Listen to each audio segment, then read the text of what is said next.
जनक जी के अंगना में हीरा जड़ी, जनक जी के अंगना में हीरा जड़ी,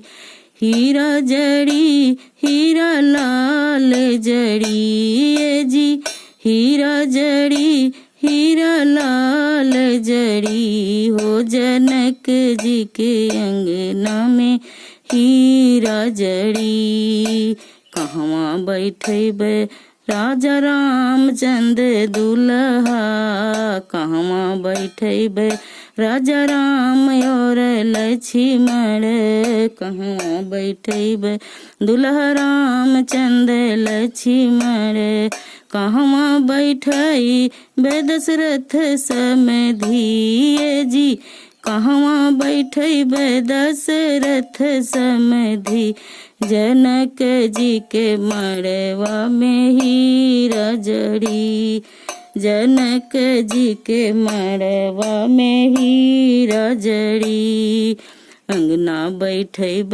दुल्हा राम और लक्ष्मण, अंगना बैठे दुल्हा राम और लक्ष्मण, अंगना बैठे दुल्हा राम और लक्ष्मण, दुआरा बैठे दशरथ समधि जी, दुआरा बैठे दशरथ समधि, जनक जी के अंगना जनक जी के मड़वा में हीरा जड़ी। कादो खियबे राजा राम दुल्हा लक्ष्मण, काहो खियबे राजा राम और लक्ष्मण, कादो खियबे दशरथ समधि जी, काहे खियबे दशरथ समधि, जनक जी के अंगना में जनक जी के मड़वा में हीरा जड़ी, जनक जी के मड़वा में हीरा जड़ी, जनक जी के अंगना में हीरा जड़ी। मेवा मिठैया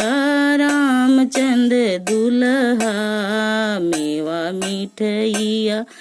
राजा रामचंद्र दुल्हा, खोआ खियबे दशरथ समधि जी,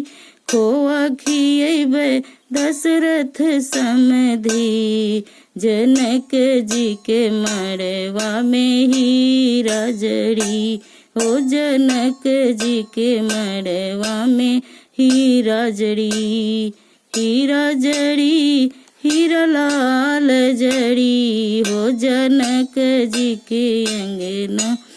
में हीरा जड़ी। कादो विदाई देव राम और लक्ष्मण, काहे कादो विदाई देव राम और लक्ष्मण, कैसे विदाई करबे राम और लक्ष्मण,